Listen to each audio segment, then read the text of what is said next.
Hey guys, welcome to Ask Truth Apologetic and another episode of A Special Kind of Stupid. Today, we're going to talk about logical fallacies and how Muslims use them all the time, right? So, in typical illogical Islamic fashion, if the detestable age of Aisha is brought up in relation to the multiple Sahih hadith reports of her losing her virginity to the pedophilic prophet who was about 53 years old, they respond with what is known as a tu quoque fallacy.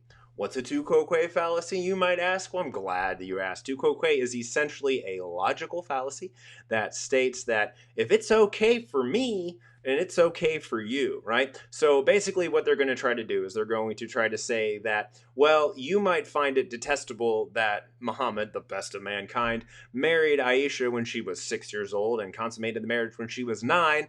But did you know that your prophet, Isaac, married a 3-year-old Rebecca? So they're trying to somehow make it justifiable that it's okay for Muhammad to have done that because it's okay for Isaac to have done that. So there's two things I would like to point out here. Number one, if we both know that it's wrong for a grown man to marry and have sex with a child, then we should both agree that if it happened in your religion, it's wrong, and if it happens in my religion, it's wrong. Um, and so it's still wrong in your religion, regardless of if it happened in my religion or not. So apparently, your mother didn't teach you that two wrongs don't make a right? So after you imply that you believe that Aisha was actually mounted by a 53-year-old pedophile that you call the best of mankind, you say it's okay because Isaac married a 3-year-old Rebecca. Make sure that Rebecca was actually 3 years old before you say that special kind of stupid thing. Okay, so we will read the story of Genesis, and when Abraham's servant meets Rebecca, and we will see how a cute 3-year-old girl, how cute she was. Okay, so she didn't have any potty accidents in this whole time, so we have to conclude that just girls matured much faster in the desert 3,000 years ago. Okay, so let's read the story about the most mature 3-year-old in world history. Alhamdulillah. All right, so let's go ahead and take a look at this. Okay, so it says, before he had finished speaking, there was Rebekah, daughter of Bethuel, son of Milcah, the wife of Abraham's brother Nahor, coming up with a jug of water on her shoulder. Now the girl was very beautiful, a young woman who had not known a man intimately. She went down to the spring, filled her jug, and came up. Then the servant ran to meet her and said, "Please, let me have a little water from your jug." She replied, "Drink, my lord." And she quickly lowered her jug in her hand and gave him a drink. When she had finished giving him a drink, she said, "I'll also draw water for your camels until they have had enough to drink." She quickly emptied her jug into the trough and hurried to the well again to draw water. She drew water for all of his camels. Isn't this incredible, guys? So, while the man silently watched her to see whether or not the Lord had made his journey a success, after the camels had finished drinking, the man took a gold ring weighing half a shekel, and for her wrist, 2 bracelets weighing 10 shekels of gold. "Whose daughter are you?" he asked. "Please tell me. Is there room in your father's house for us to spend the night?" And she answered him, "I am the daughter of Bethuel, son of Milcah, whom she bore to Nahor." She also said to him, "We have plenty of straw and feed, and a place to spend the night." All right, so here's what I find to be incredibly interesting. So we're just going to have to think about this. Now I know philosophy is haram in Islam, but we're gonna go ahead and read this anyway. So the average 3-year-old, let's think about average 3-year-olds here, even if they're mature, cannot speak in complete sentences, nor can they project feelings of another person onto themselves, so they don't have the capability of compassion. Rebecca here speaks in very complete sentences and is considerate of the servant's needs, not only the servant's needs, but also the needs of the camel. Very unique behavior for a 3-year-old. You'll notice the beginning of the story. The 3-year-old is walking by herself to the well with a jug on her shoulder. Standard 3-year-old girl stuff, right?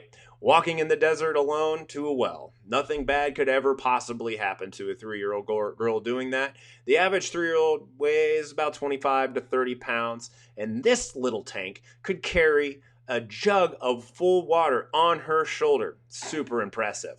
Okay, the 3-year-old Rebecca knows her way to the well and is capable of lowering a jug of water to the well and pulling it up. She probably works out daily, and I'll bet you she bench presses 225 for reps. After she meets with Abraham's servant, she demonstrates that she has a full capacity for compassion by offering him a drink. What a considerate 3-year-old. After she fetched herself and Abraham's servant a drink, she filled a trough full of water, and she went back and forth between the well and the trough to give all the camels enough water. I bet you that 3-year-old girl can squat 405, has a 40-inch vertical, and runs a 40-yard dash in about 4.4 seconds. She is an Olympian, okay? So the servant of Abraham thought it to be a good idea to ask the 3-year-old girl for his 37-year-old master's hand in marriage, right? Which he wasn't even 37, but that's not part of this video. Her hand must have been the average size of an adult female's because he put a ring on it. That's right. He liked it, so he put a ring on it. Yeah, but he wasn't done there. This 3-year-old obviously had woman-sized hands, and wouldn't you believe it, she had woman-sized wrists as well. He was able to give her 2 bracelets that fit on her wrists and didn't fall off. Not a single time. What a 3-year-old. Just incredible. All right. So Rebecca is the champion of strength. She's the champion of compassion and the champion of strength endurance. But wait, there's one more thing. She was able to answer the servant in complete and coherent sentences. Unlike most 3-year-olds, she was able to explain to the man who her father and mother were by name. She was able to explain she didn't call them mama or dada or any other of that childish talk. No, she spoke like a woman. But she wasn't a woman. She was 3 years old. Beyond that, she knew that there was plenty of straw and feed for the camels and a place to spend the night for Abraham's servant and his camels. All right, let's think about this. Putting all of this together, I'm going to give you guys how incredibly amazing this 3-year-old Rebecca was. Okay, so here's one of the feats that she did. Number 1, she carried a jug of water. Number 2, she was able to walk into the desert alone to the well. Number 3, she knows how to get to the well and back by herself. Number 4, she has compassion and considers the feelings of others.